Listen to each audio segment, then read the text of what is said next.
How will I be able to vote without putting my life in danger? The Black Lives Matter actions make voting more important than ever. Will this health crisis become a constitutional crisis? Am I going to be able to vote in November?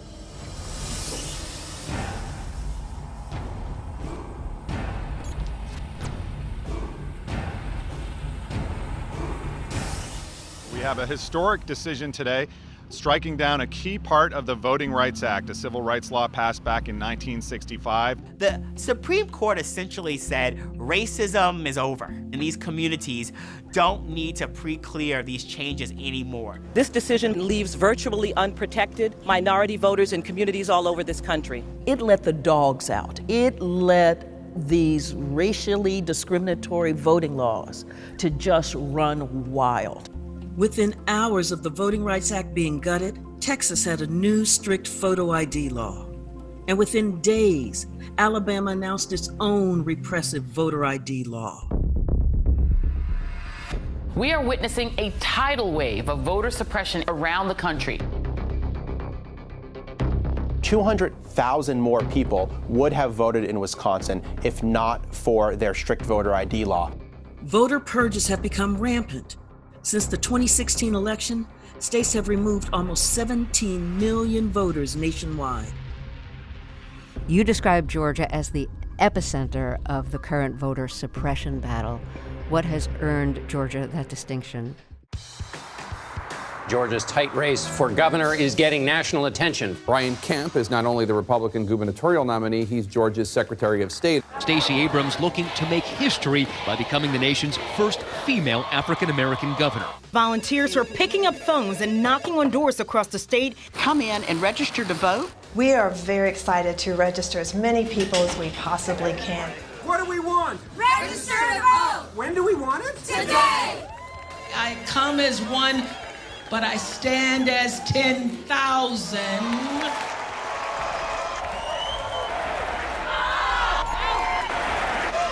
Pull back that veneer. And you see something really rotten happening. It's almost like termites coming in. They're in the wood. They're eating the wood away. And you don't even realize your house is getting ready to collapse until it's almost too late. We've got to understand, this isn't a Klan cross burning. This stuff is very bureaucratic, it's very mundane, it's very routine, but it is lethal. Oh, beautiful, for spacious skies, for amber. My name is Bobby Jenkins. I live in Cuthbert, Georgia. The county is Randolph County. I spent about almost 35 years in education. I'm a superintendent of schools. My name is Loretta Brown. I live in Morgan, Georgia, and I grew up in Randolph County. I am the state advisor for the Georgia NAACP Youth and College Division. My name is Lewis Brooks. I live in Thomason, Georgia, Upson County, and I've been living here my whole 89 years, except the 2 years I spent in service in Korea. In I believe it was 55 or 56, that's when they started to letting black people vote in Upson County. When I went to register to vote, it was tough. They asked me all kind of questions to try to keep me from registering. I passed the test. Once I got my voting right, I decided I wasn't going to let anything stop me from voting.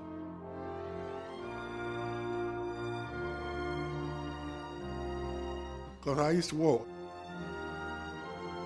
You go up the street here, across the next street over there, I walk over there and walk back and vote. And I didn't miss a voting, except when they closed the poll. I'm a citizen. It's my right to vote and speak my opinion.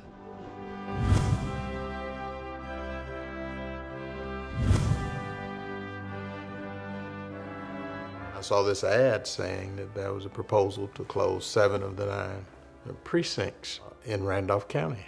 I said, what? Then they put it in the papers that they was closing polls, costing them too much money. First of all, Randolph is a poor county. Just to give you an example of what it would mean, there's a community benevolence a little north of town. Had that precinct been closed, some of those individuals would have to go 30 miles round trip in order to vote. It would have been a terrible hardship on our poor, on our elderly, and on those who are least able to afford transportation. I got disabled and I couldn't do no driving. I know I couldn't afford to go that far to vote. This was in a black neighborhood. It made me feel like they would close it down to keep the black people from voting, because most black people vote Democrat. They only closed one white voting place. Everybody from out here in the black had to go clean over there to the white section to vote. We're human, and we have our rights to vote just like anybody else. Voters in Randolph County, Georgia are outraged. Randolph County residents expressed their concerns with the Board of Elections. Our citizens turned out in full force. Big problem now. They were behind us 100%, trying to keep those polling places open. Convenience of the voter. You all are not considering that at all. There's no disenfranchisement for the African Americans. I went to the meeting, find out that they were trying to close 7 of the precincts. Got to stand up. You cannot allow this to continue. They gave a couple of reasons, saying it would save money.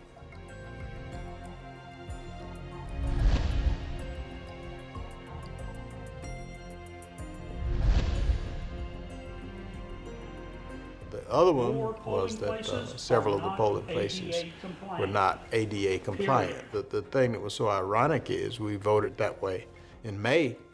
You know, they weren't any worse in November than they were in May. It will be impossible for rural voters without vehicles to vote on election day. It will be impossible for them. They will have to walk 3.5 hours just to get from one of these polling places to Cuthbert and Shellman. We did petition to keep it open. Pressure from the residents, civil rights organization, speaking up, speaking out.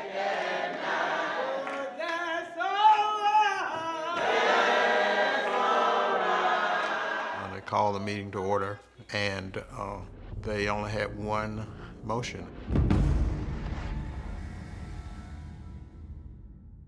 They voted to keep them open. The news of what was happening here in Randolph County went worldwide. The incident that we experienced threw the spotlight on everything else that had been going on. You know, we find out that in the state of Georgia, there were over 200 other polling places had been closed. If you move a poll 4 miles, it is the equivalent of a 20% drop in black voter turnout. That's what shutting down these polls mean.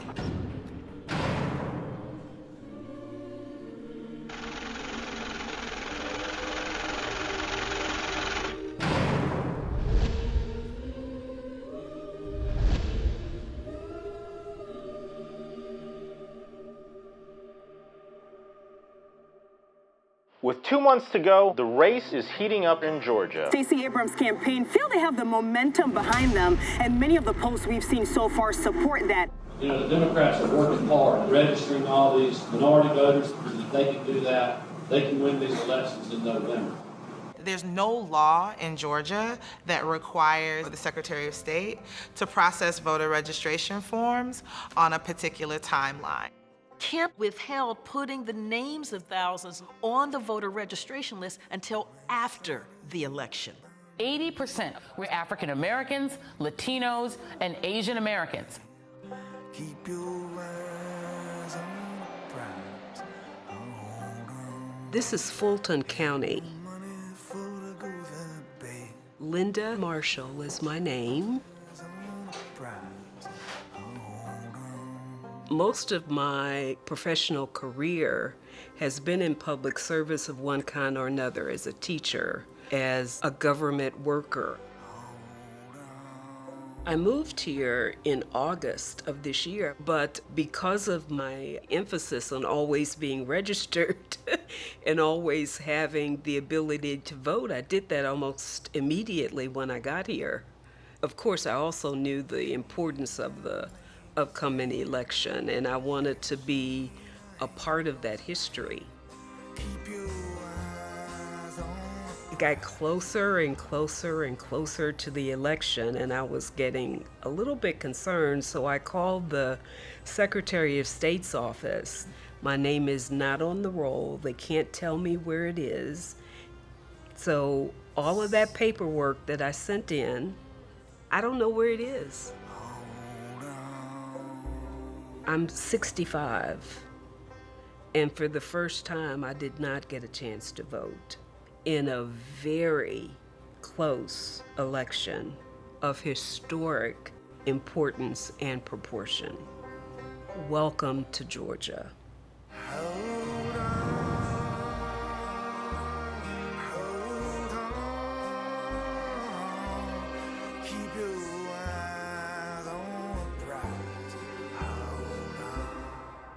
The midterm election in Georgia is only 29 days away. Civil rights leaders say Kemp is illegally removing people from Georgia's voters list. Republican Brian Kemp has already gotten the backing of our current president. Thousands are purged from Georgia's voting rolls. Purged from Georgia's voting rolls. 890,000. They had no idea they could vote. Other states use the same brewing over who's been removed from the voter roll. There has been instance after instance of unlawful voter purging. States are removing voters, many of whom have actually been found to have been eligible but were unlawfully removed from the rolls.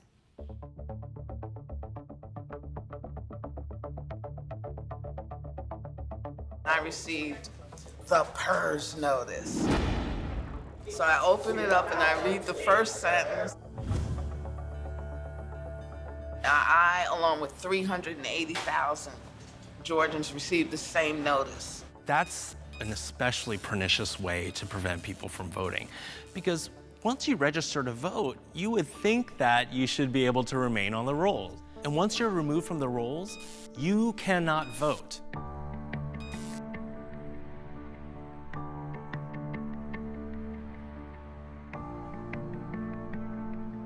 I went out and got the mail, and there were 2 letters in there. They looked official. You're hereby notified that the city of Thunderbolt has challenged your right to vote. The city of Thunderbolt states that you no longer reside within the municipality. My license is valid, my address is valid, I own this home. Why are you questioning my right to vote?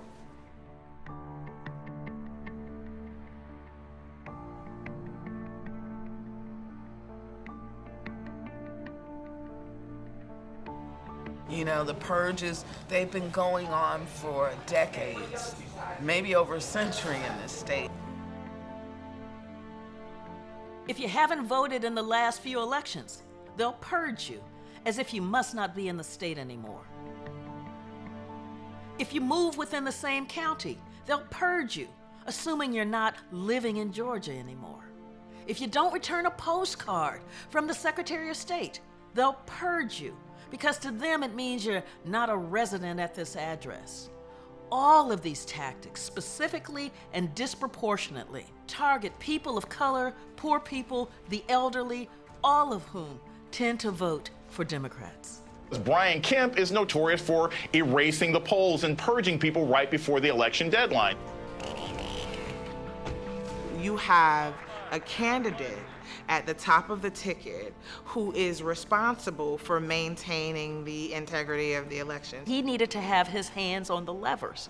You have an umpire who is also playing in the game.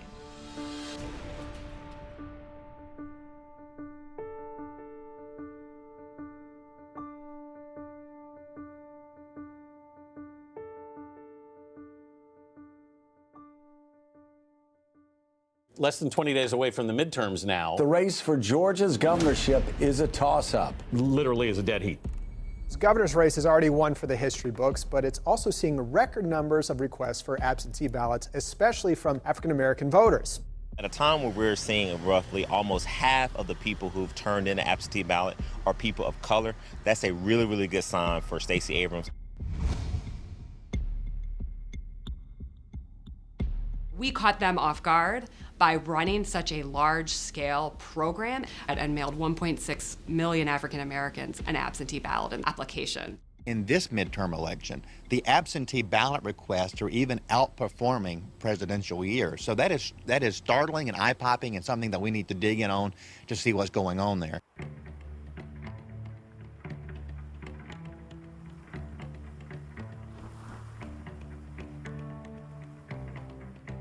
My name is Norman Broderick, and I'm in Powder Springs, Georgia, Cobb County.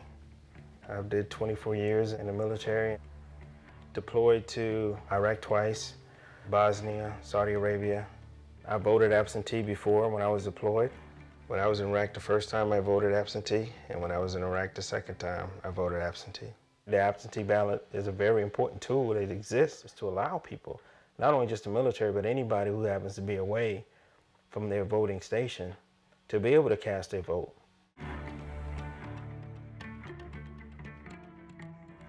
My name is Peggy Hsu. I'm from Johns Creek, Georgia. I left Georgia for DC in the beginning of October, and before I left, I mailed out my absentee ballot application so that our registrar would send an absentee ballot to my new DC address. I work at a U.S. Army Central, which is located at Shaw Air Force Base in Sumter, South Carolina. I'm away from home during the week. I knew I wasn't going to be able to get back to Georgia to vote. I could only do this absentee. I filled out everything I was supposed to fill out. I sent their documents in. I got confirmation that it was received. And to my surprise, I did not receive my absentee ballot. I checked my mailbox every day. It was like nearing the end of the month. And so I started calling the voter protection hotline. I called my registrar. I sent emails, and it was really getting close to the election date. And I never received my ballot. The election day came and went, and I wasn't able to vote in the end.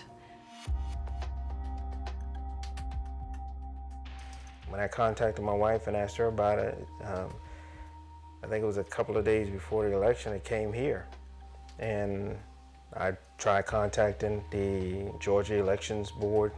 I was told they did receive my absentee ballot request. Everything was filled out correctly, but that they mailed it to the wrong address. She admitted that yes, they did mess up. It was their fault, but there was nothing I could do about it. It's too late. It's over with, and my vote will not be counted during this election. It was probably one of the most frustrating things I've ever experienced. After having spent, my entire college career very invested in the political process, it was, like a punch to the gut. It still pisses me off to this day. Being in Baghdad, voting absentee was easier than being 4 hours away trying to vote absentee in South Carolina. I took to Facebook, and like the millennial activist that I am, I recounted my experience in a Facebook post. I wrote, "This is what happened. I wasn't able to vote, and if you had a similar experience, let me know." And my friend from high school, she reached out to me and she said, "I also had struggles trying to get my ballot in, voting absentee." So I submitted an absentee ballot. It came 2 days right before Election Day.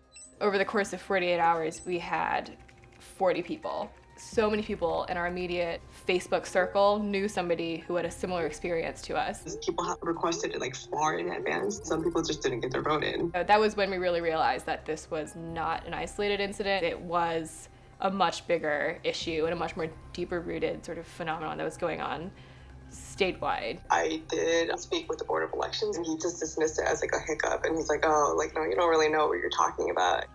40 cases, not really a hiccup. It's more of a wake-up call. Today, we've worked to get answers about the claim that thousands of voters never got the absentee ballots they requested.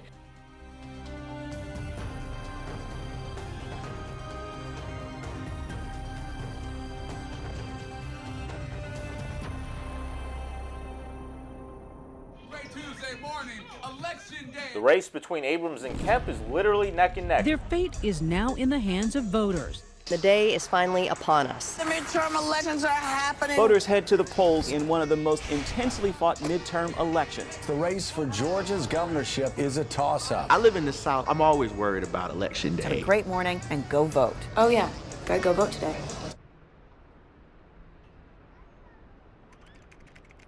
Voting started here in Georgia this morning, and if you think hitting the polls early will keep you from getting stuck on long lines, think again.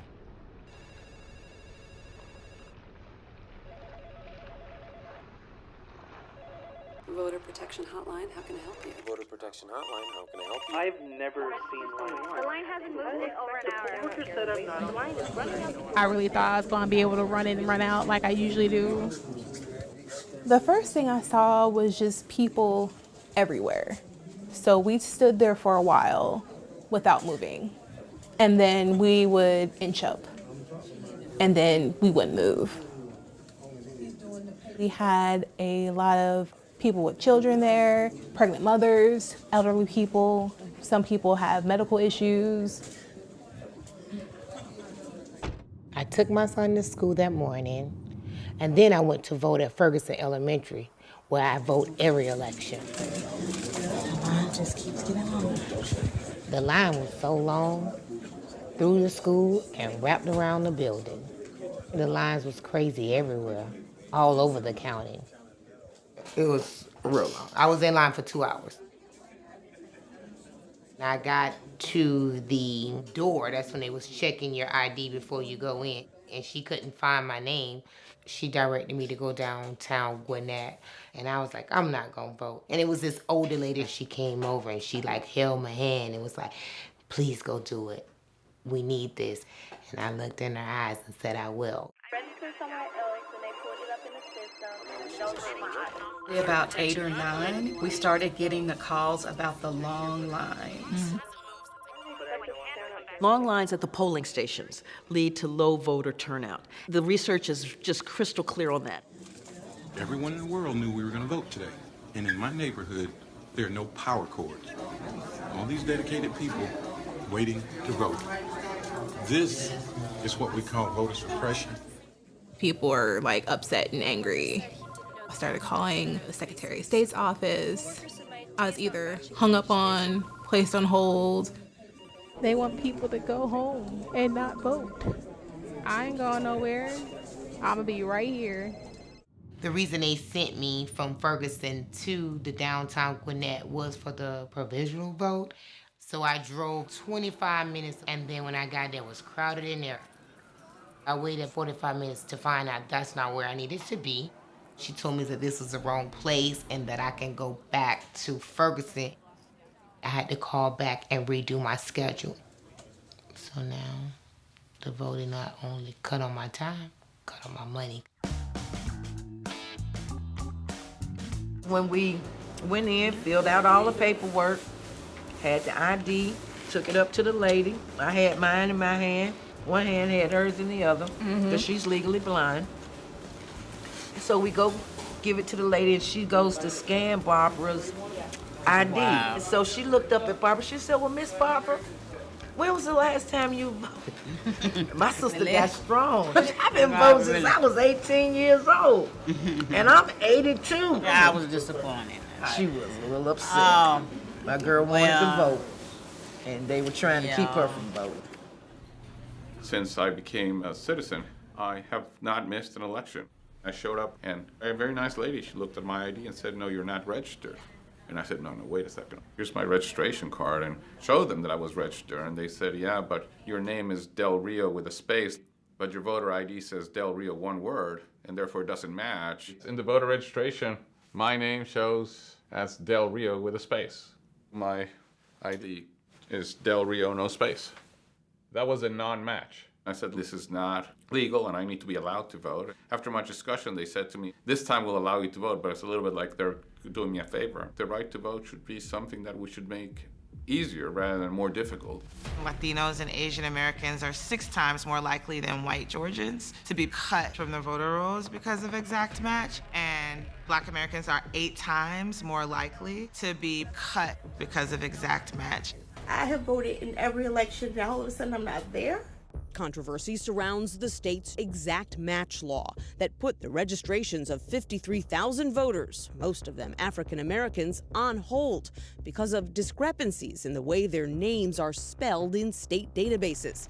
People of color have names that are a little bit less typical, and that's where the errors are at their highest. Brian Kemp knows this. A group of students will not have their voices heard at the polls, at least not in Georgia. They're turning a bunch of students away over here. were showing up here and at the Booker T. Washington location, and their names were not on the actual roll.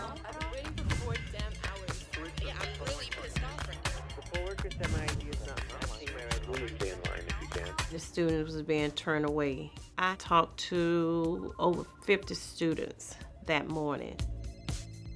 First, they told me I was at the wrong polling station. They said, you didn't get registered. I was like, what do you mean? And there was only about 4 voting ballot booths. They didn't process my registration didn't go through. I walked back to my dorm and said, I guess I just won't vote. Just before I went to vote, I had been in an African American history class where we were actually talking about voter suppression, about what was it like for people that were going to vote. I filled out a little slip of paper, gave it to the poll workers. They looked up at me and they said, it's coming up in our system as though you're not a citizen of the United States.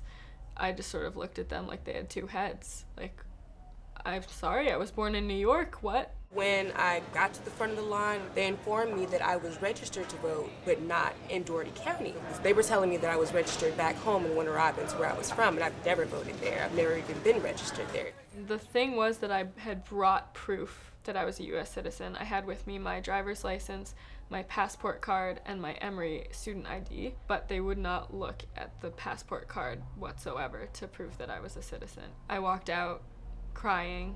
What I learned in history class just hours before, this happened to me in 2018.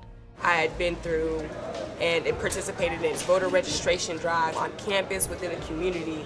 It was just like, wow, after all of this, I'm not going to be able to vote myself. Like when I was growing up, voting was a thing. It was an event. So little me is trailing behind my parents watching them vote. My parents would take me to the voting polls every time when I was little. I would go in and I would help them fill out the bubbles. I get a chance to vote, and then you get there and the experience is just terrible, and you have to call your mom and be like, why is this so hard? You never told me it would be this hard.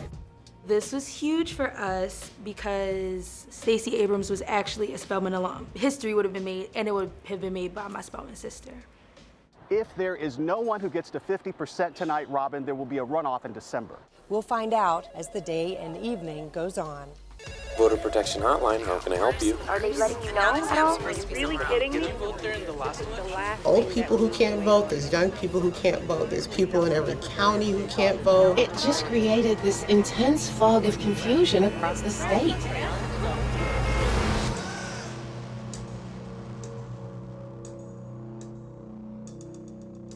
Been here for 3 hours, 4 or 5 hour wait. 5 hours. This is way, way too long for us to stay and vote. How long have you waited in line here? About 3.5 hours. Have you decided you can't stand it? You can't take it anymore? Or are you going to go home? I'm hurting. I'll be back. I got to go take some medicine. It was really good. The lines weren't too long and everyone was super helpful. We don't hardly ever have to wait here. It's always a pleasant experience up here. If you have a fixed resource, an easy way to suppress the vote is to just make that resource unavailable to the people who you don't want to vote. And that's exactly what happened in the 2018 election here in the state of Georgia. In places like North Fulton County, which are wealthy, there were more machines than anyone could ever use. In black neighborhoods, there were a quarter of the number of machines that were needed to service the population. Lots of people left without voting. It was people just dropping off when it became 2 hours, 3 hours, 4th hour. It was very heartbreaking. All it takes is a little walking away at 159 counties to influence an election. A little here, a little there, and then in a race like this, which was so close, there you go.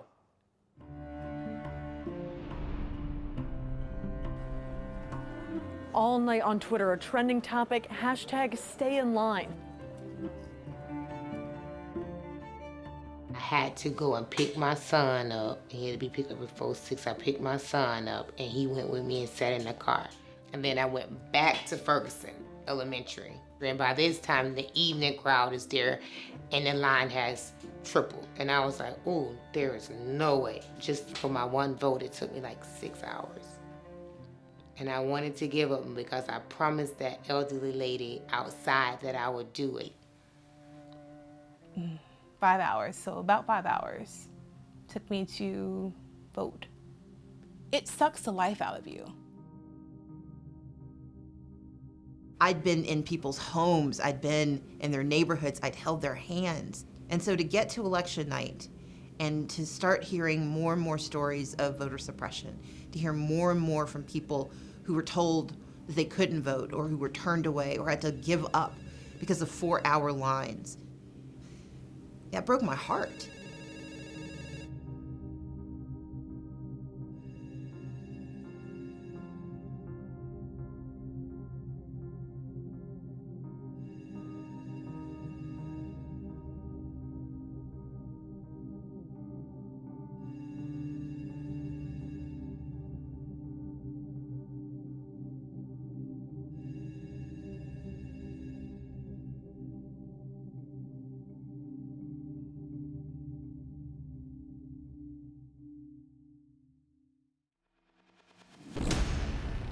Republican Brian Kemp holds a narrow lead over Democrat Stacey Abrams. Tens of thousands of ballots left to be counted in this election. They were counting provisional ballots for hours. Provisional ballots are basically placebos. They're being given to voters to kind of shut them up, make them go away. The next day, I was so excited because they were saying that it was a close race. I was like, oh, let me make sure that my vote count. So I called there, the number that was on the paper that I got from the voting poll. And she go, oh no, they counting every vote. You don't need to call. I called my mom to double check. My mom worked for the poll for 20-some years. And she said, no, that's not true. You call back to make sure the vote count. And someone else says to the phone, and I got the same thing. No, you don't need to call back. We counting all the votes. We just started discovering so many people voting provisionally. We realized, oh, you voted provisionally, so you might have to come back here the next day and show your ID. Is that something you know? And they're like, no, I already voted. Like, I'm good. But you have to come back within 3 days with the documentation to prove you are who you say you are. When you have a large working class population that has to punch a clock, that's really tough. You've lost pay from work trying to vote. That's a poll tax.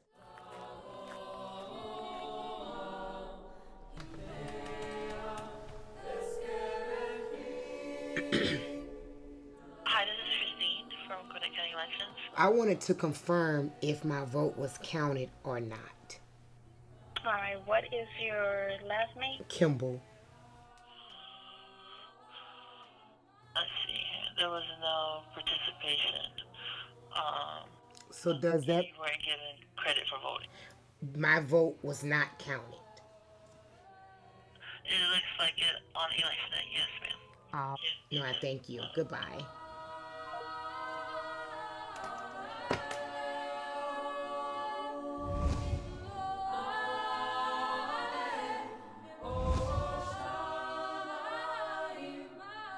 Last night, my opponent ended her campaign. The election is over, and I'm honored to be Georgia's governor-elect. I acknowledge that former Secretary of State Brian Kemp will be certified as the victor in the 2018 gubernatorial election.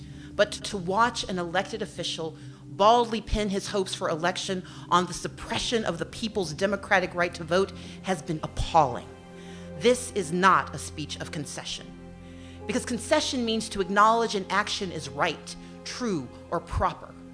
As a woman of conscience and faith, I cannot concede that. I don't want everybody to vote.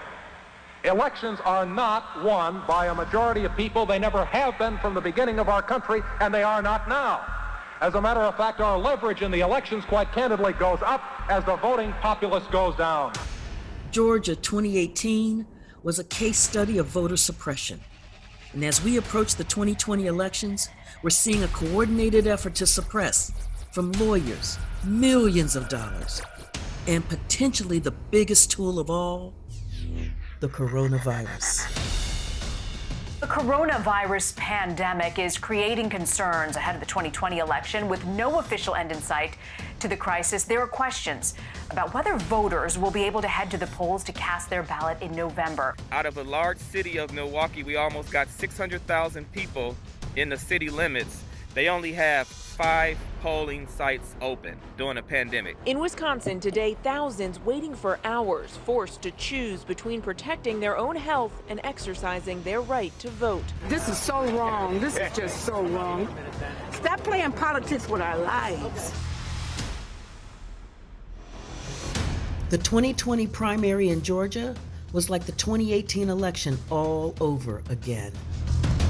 This is primary day in Georgia. Lines in Atlanta stretching for blocks. There were people and seniors who had been sitting out waiting to vote for more than 5 hours. This is wrong. This is America. I think that mail-in voting is a terrible thing. If you ever agreed to it, you'd never have a Republican elected in this country again. Oh, beautiful for space. We are not going to let them take from us what our grandparents and parents fought and suffered and died to give us in the first place. We are here to resist an ID law that is undemocratic, unconstitutional, and immoral. People are demanding democracy. New Mexico now has same-day voter registration. Iowa, Colorado, Nevada, Florida, and Arizona all passed laws restoring voting rights to those formerly incarcerated. Maine has enacted automatic voter registration. Delaware and Virginia enacted early in-person voting. And in response to the coronavirus pandemic, Michigan, Illinois, New Hampshire, and California have all committed to expanding mail-in and absentee voting in the 2020 election. We belong together. We are all part of the fabric of this country, and we understand what's at stake. Any voter suppression law is not just about black people, it is about America itself. On my mother's dying bed at 92 years old, former sharecropper, her last words were, "Do not let them take our votes away from us." No one should have to risk their life to vote. And for the politicians that put you in front of a coronavirus firing squad, vote them out. From sea